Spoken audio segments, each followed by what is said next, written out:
اسلامی تاریخ میں جب بھی مسلمانوں کے لیے مسلمانوں کی ضرورت ہوئی، سبحان اللہ، مسلمانوں نے انہیں اپنا بھائی سمجھ کے ان کی مدد کی۔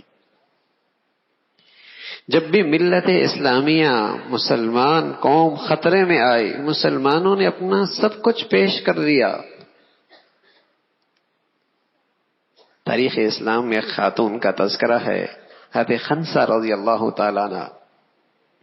حضرت خنسا اپنے سینے میں بڑا درد بھرا دل رکھتی تھی۔ بھائیوں کا انتقال ہوا تو اس پر انہوں نے مرثیے کہے، بڑے درد بھرے مرثیے کہے۔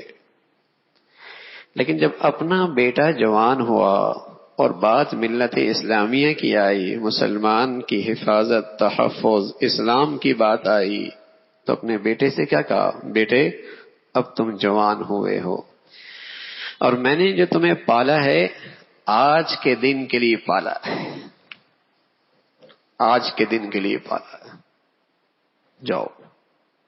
اللہ کی شان، دوسرے کے بیٹے کو بلایا، کہا بیٹے تمہیں بھی میں نے آج کے دن کے لیے پالا ہے، معاملہ اسلام کا ہے، معاملہ ملت اسلامیہ کا ہے، جاؤ۔ تیسرے کو بلایا، اسے بھی تیار کر کے بھیجا۔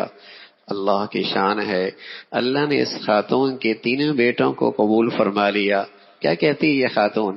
الحمدللہ الذی اکرمنی بشہادتہم، اے اللہ تیرا بہت شکر ہے، اے اللہ تیرا بہت شکر ہے، تو نے مجھے ان بچوں کی قربانی پر عزت بخشی ہے۔ میں اپنے بچوں کو اسلام اور مسلمانوں کے لیے پالا کرتی تھی، میں اپنے بچوں کو ملت اسلامیہ کے لیے پالا کرتی تھی، خود غرض نہیں کہ اپنی زندگی بھی اپنے لیے، بچوں کی زندگی بھی اپنے لیے، کہ اس نے ہمارے لیے کچھ نہیں کیا، اپنا جینا بھی مرنا بھی اپنے لیے، اور اولاد بھی کس لیے پالی؟ کہ یہ بھی ہمارے لیے ہی قربان ہو جائے۔